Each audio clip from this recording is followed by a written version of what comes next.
Ya, banyak di antara kita memahami bahwa rasa cemas, rasa khawatir, rasa panik, takut itu selalu yang disalahkan atau yang disudutkan adalah organ jantung kita. Ya, bisa jadi ya organ jantung itu juga menyebabkan terjadinya. Tapi ada yang menjadi akar permasalahan yang terbesar. Nah, maka disinilah ketika Rasulullah SAW sudah mengatakan bahwa dapurmu itu adalah lambungmu, maka coba kita masuk ke dalam dapur kita. Nah, salah satunya adalah bagaimana dapur kita itu harus betul-betul dibersihkan. Nah, sehingga bau busuk yang ada pada dapur kita ini tidak menyebabkan semua orang yang ada di sekitarnya itu tidak nyaman. Nah, bau busuk ini diibaratkan bagaimana proses metabolisme di dalam tubuh kita tidak sempurna, sehingga seluruh organ berefek. Ya, jadi orang yang tidak nyaman di sekitarnya kita ibaratkan adalah seluruh organ yang ada di dalam tubuh kita. Nah, maka kalau dapur di rumah kita aja masih ada sampah, ya, maka sampah yang busuk itu akan membuat tidak nyaman. Nah, bagaimana kalau busuknya itu sampah yang ada di dalam pencernaan kita? Nah, maka dari sinilah apa yang menyebabkan kecemasan itu muncul. Ketika terjadi pembusukan yang tidak sempurna, ketika Allah sudah mendesain setiap organ ada pengawal, setiap organ ada penjagaan. Ya, maka kalau kita belajar dari kisah Nabi Daud itu tidur dijaga 36.000 pasukannya. Nah, ini setiap organ Allah kasih penjaga, Allah kasih pelindung. Nah, salah satunya adalah bakteri-bakteri yang menguntungkan, tapi mereka semuanya tidak akan bisa bekerja baik. Karena apa? Terlalu masalah di dalam tubuh kita. Apa yang menyebabkan kecemasan? Tadi karena proses metabolisme yang tidak sempurna, sisa-sisa makanan yang tidak sempurna dihancurkan. Nah, akhirnya terjadilah pembusukan, dan inilah yang bahaya. Akhirnya sisa-sisa tadi akan pembusukan tadi, gas tadi menyerang ke seluruh organ kita. Nah, kalau tadi kita katakan satu rumah akan kecium baunya karena ada pembusukan di dalam dapur kita. Nah, tapi hari ini kalau ada pembusukan di dalam lambung kita, maka semua organ akan merasakan sakitnya. Salah satunya nanti akan muncul kecemasan. Itu dari mana kecemasan? Tadi ritme jantung jadi tidak benar. Ya, sistem pompa jantung juga jadi tidak benar. Akhirnya organ-organ lainnya juga akan bermasalah. Nah, maka solusinya untuk mengatasi kecemasan itu bagaimana? Islam memberikan.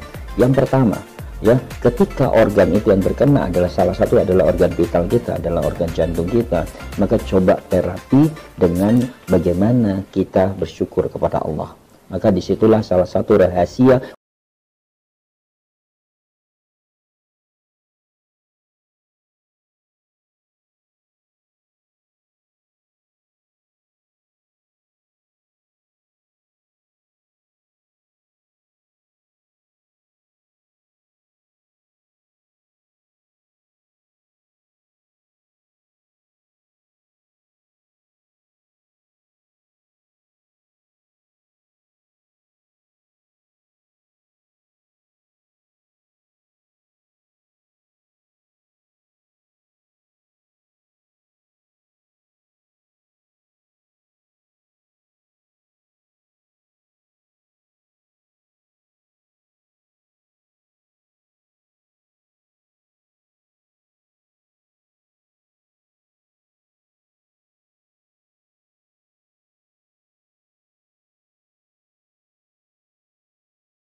baru di waktu sore harinya. Nah, ini yang perlu dijaga. Ya, sekian banyak literatur mengatakan, dan wajar ketika Rasulullah mengatakan ya bahwa makanan yang terbaik itu lauk-lauk kesukaan para nabi, dan tidak hanya Nabi Rasulullah saja, bukan tidak hanya Nabi Muhammad saja, tapi nabi-nabi terdahulu juga suka mengkonsumsi cuka. Nah, karena cuka ini sangat efektif, di dalamnya ada bakteri aktif yang bisa membantu untuk mengatasi pembusukan pada lambung sehingga bisa bermanfaat lagi. Jadi di sore hari konsumsi cuka, ya cuka apa? Cari cuka apel atau cuka buah, ya cuka buah, ya supaya tidak terlalu asam, bisa dikasih sedikit madu dengan sedikit air hangat, insya Allah bermanfaat. Jadi hilangkan kecemasan dengan sesuatu yang baik, kembali kepada sunnah, kembali kepada wahyu, maka insya Allah kita menjalaninya mendapat pahala, ya sabarnya mendapat pahala, dan insya Allah obatnya juga akan menjadikan satu pahala besar insya Allah. Assalamualaikum warahmatullahi wabarakatuh.